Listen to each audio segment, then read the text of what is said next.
16장입니다. 바리새인들과 사두개인들이 와서 예수를 시험하려고 하늘에서 오는 표징을 보여달라고 했다. 그러자 그분이 그들에게 말씀하셨다. 저녁이 되면 당신들은 하늘이 붉으니 날씨가 맑겠구나 하고 아침에는 하늘이 붉으면서도 흐리니 오늘 날씨는 비가 오고 춥겠구나 라고 합니다. 당신들은 하늘의 모습은 분별할 줄 알면서 시대의 표징은 분별하지 못합니다. 악하고 가늠하는 세대가 계속 표징을 구하지만 요나의 표징 외에는 아무런 표징도 주어지지 않을 것입니다. 그러고 나서 그분은 그들을 남겨두고 떠나셨다. 그런데 제자들이 맞은편으로 건너가면서 빵을 가져가는 것을 잊었다. 예수께서 그들에게 말씀하셨다. 계속 깨어 살피고 바리새인과 사두개인의 누룩을 조심하십시오. 그러자 그들은 우리가 빵을 가져오지 않았구나 하고 서로 이야기했다. 예수께서 이것을 아시고 말씀하셨다. 믿음이 적은 사람들이여, 왜 여러분은 빵이 없다고 서로 의논하고 있습니까? 아직도 깨닫지 못합니까? 빵 5개로 5,000명을 먹고도 여러분이 몇 바구니나 거두었는지 기억하지 못합니까? 또 빵 7개로 4,000명을 먹고도 여러분이 큰 바구니로 몇 바구니나 거두었는지 기억하지 못합니까?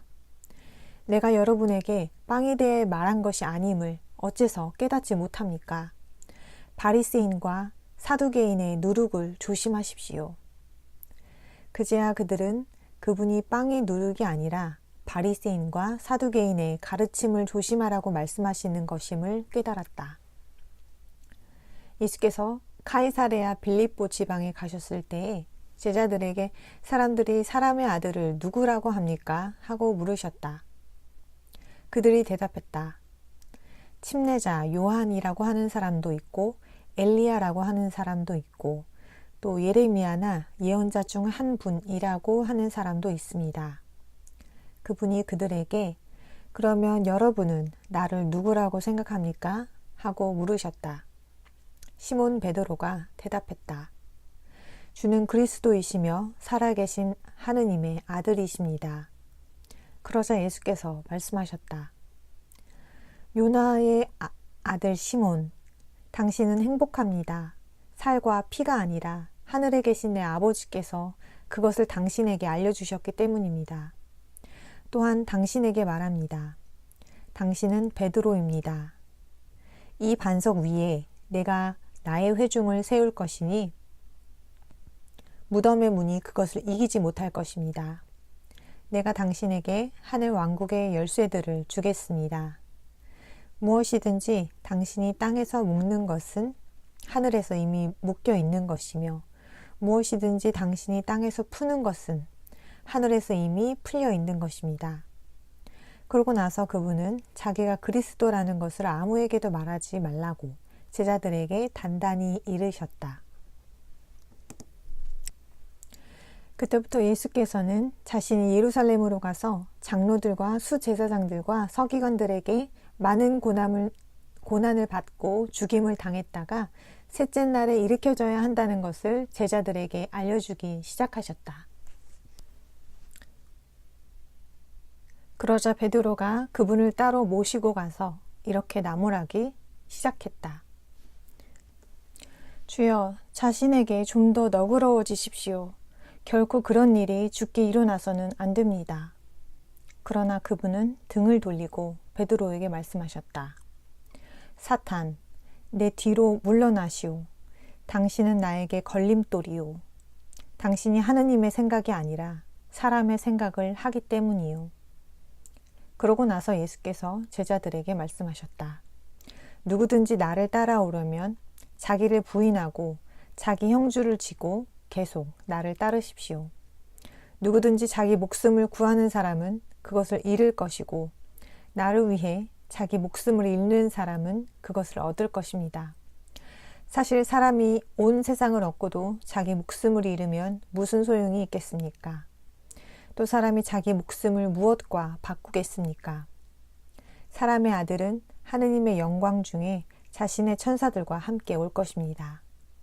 그때 그는 각 사람에게 그 행실대로 갚아줄 것입니다. 진실로 여러분에게 말하는데 여기 서 있는 사람 중에 얼마는 죽기 전에 사람의 아들이 자기 왕국에 오는 것을 틀림없이 보게 될 것입니다.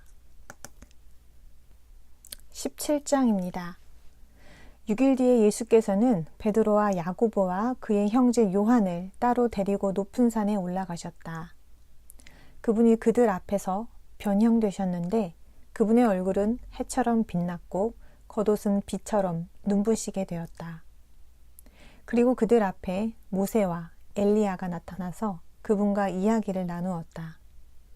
그때 베드로가 예수께 말했다. 주여, 우리가 여기 있어서 좋습니다. 원하시면 제가 여기에 천막 셋을, 하나는 주를 위해, 하나는 모세를 위해, 하나는 엘리야를 위해 세우겠습니다. 그가 아직 말하고 있을 때에 빛나는 구름이 그들을 덮었다. 그리고 구름 속에서 이는 사랑하는 내 아들이다. 내가 그를 승인하였다. 그의 말을 잘 들어라 하는 음성이 들렸다. 이 말을 듣자 제자들은 얼굴을 숙이고 엎드려 몹시 두려워했다. 그때 예수께서 가까이 오셔서 그들을 만지며 일어나십시오. 두려워하지 마십시오. 하고 말씀하셨다. 그들이 눈을 들어보니 예수 외에는 아무도 보이지 않았다. 그들이 산에서 내려올 때에 예수께서 그들에게 명령하셨다.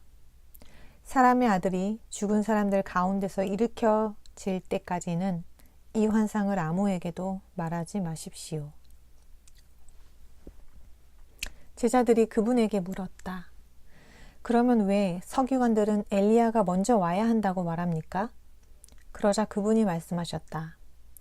틀림없이 엘리야가 와서 모든 것을 회복시킬 것입니다. 하지만 여러분에게 말하는데 엘리야가 이미 왔습니다.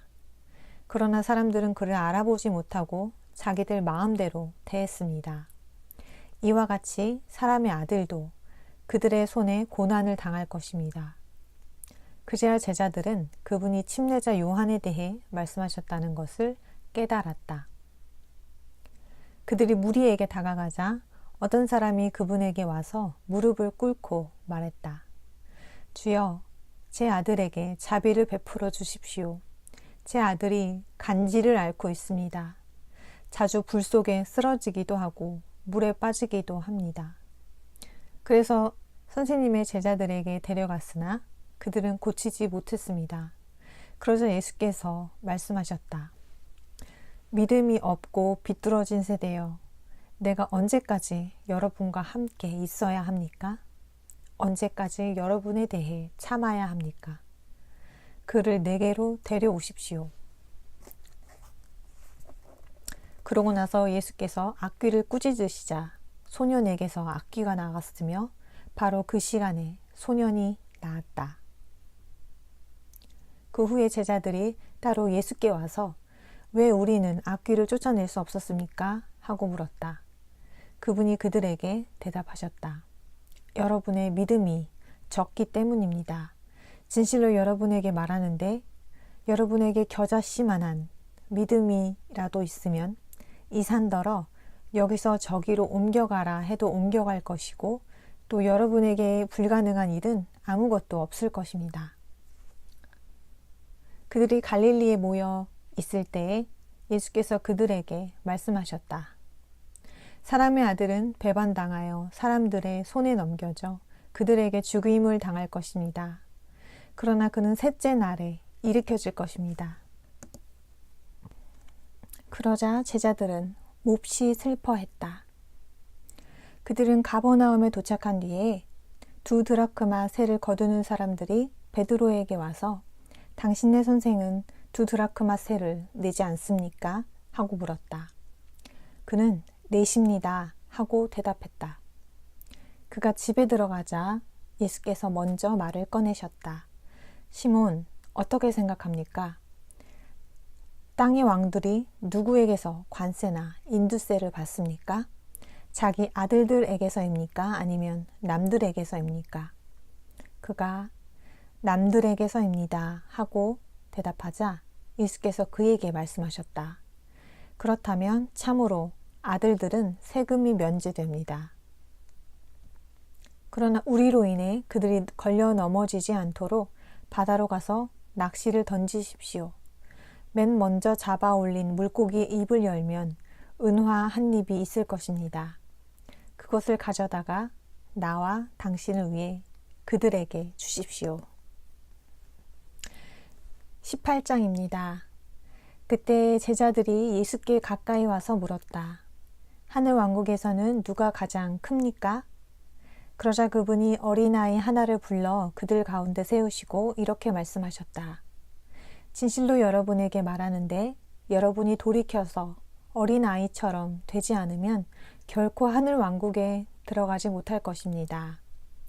그러므로 누구든지 이 어린아이처럼 자기를 낮추는 사람이 하늘 왕국에서 가장 큰 자입니다. 그리고 누구든지 내 이름으로 이런 어린아이 하나를 받아들이는 사람은 나도 받아들이는 것입니다. 그러나 누구든지 나를 믿는 이 작은 이들 중 하나라도 걸려 넘어지게 하는 사람은 연자 맷돌이 목에 달린 채 깊은 바다에 던져지는 편이 더 낫습니다. 걸림돌 때문에 세상에는 화가 있습니다. 물론 걸림돌이 있기에 마련이지만 걸림돌을 놓는 사람에게는 화가 있습니다. 그러므로 당신의 손이나 발이 당신을 걸려 넘어지게 한다면 그것을 잘라 던져 버리십시오.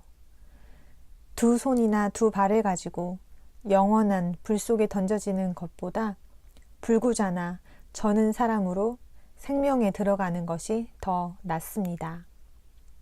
또 당신의 눈이 당신을 걸려 넘어지게 한다면 그것을 뽑아 던져 버리십시오. 두 눈을 가지고 불타는 게인나에 던져지는 것보다 한 눈만 가지고 생명에 들어가는 것이 더 낫습니다. 여러분은 이 작은 이들 중에 하나라도 업신여기지 않도록 주의하십시오. 여러분에게 말하는데 하늘에 있는 그들의 천사들이 하늘에 계신 내 아버지의 얼굴을 항상 뵙고 있습니다. 여러분은 어떻게 생각합니까? 어떤 사람에게 양 100마리가 있는데 그중 한 마리가 길을 잃는다면 99마리를 산에 남겨둔 채 길 잃은 그 양을 찾으러 나서지 않겠습니까? 그가 양을 찾게 되면 여러분에게 분명히 말하는데 길을 잃지 않은 99마리보다 그 한 마리를 두고 더 기뻐합니다. 그와 마찬가지로 이 작은 이들 중에 하나라도 잃는 것은 하늘에 계신 내 아버지께서 바라시는 일이 아닙니다. 당신의 형제가 죄를 짓거든 가서 당신과 그 형제만 있는 자리에서 그의 잘못을 드러내십시오. 그가 당신의 말을 들으면 당신은 그 형제를 얻은 것입니다. 그러나 그가 듣지 않는다면 한두 사람을 더 데리고 가십시오. 그것은 두세 증인의 증언으로 모든 일이 확진되게 하려는 것입니다. 그가 그들의 말도 듣지 않으면 회중에게 말하십시오. 회중의 말도 듣지 않는다면 그를 이방 사람이나 세금 징수원 같이 여기십시오. 진실로 여러분에게 말하는데 무엇이든지 여러분이 땅에서 묶는 것은 하늘에서 이미 묶여 있는 것이며 무엇이든지 여러분이 땅에서 푸는 것은 하늘에서 이미 풀려 있는 것입니다. 내가 다시 진실로 여러분에게 말하는데 땅에서 여러분 중에 두 사람이 뜻을 같이하여 무슨 중요한 일에 대해서든 청하면 하늘에 계신 내 아버지께서 이루어 주실 것입니다. 두세 사람이 내 이름으로 함께 모인 그곳에는 나도 그들 가운데 있습니다. 그때 베드로가 그분에게 와서 물었다. 주여, 형제가 제게 죄를 지으면 몇 번이나 용서해 주어야 합니까? 7번까지 해주면 됩니까? 예수께서 그에게 대답하셨다. 당신에게 말하는데 7번까지가 아니라 77번까지 용서해 주십시오. 그러므로 하늘 왕국은 자기 종들과 결산하려고 하는 어떤 왕에 비할 수 있습니다. 왕이 결산을 시작할 때에 1만 달란트 빚진 사람이 불려왔습니다. 그러나 그가 빚을 갚을 길이 없었기 때문에 주인은 그와 그의 아내와 자녀와 모든 소유물을 팔아 갚으라고 명령했습니다. 그러자 그 종은 엎드려 경배하며 참아주십시오. 제가 다 갚겠습니다. 하고 말했습니다. 그 종의 주인은 그를 불쌍히 여겨 놓아주고 빚을 탕감해 주었습니다. 그런데 그 종은 나가서 자기에게 100데나리온 빚진 동료 종 하나를 찾아내어 그를 움켜잡고 목을 조르면서 빚진 것을 다 갚아라 하고 말했습니다. 그러자 그 동료 종은 엎드려서 참아주게 내가 갚겠네 하고 애원했습니다. 하지만 그는 들어주려 하지 않고 가서 그 동료 종이 빚진 것을 갚을 때까지 그를 감옥에 가두었습니다.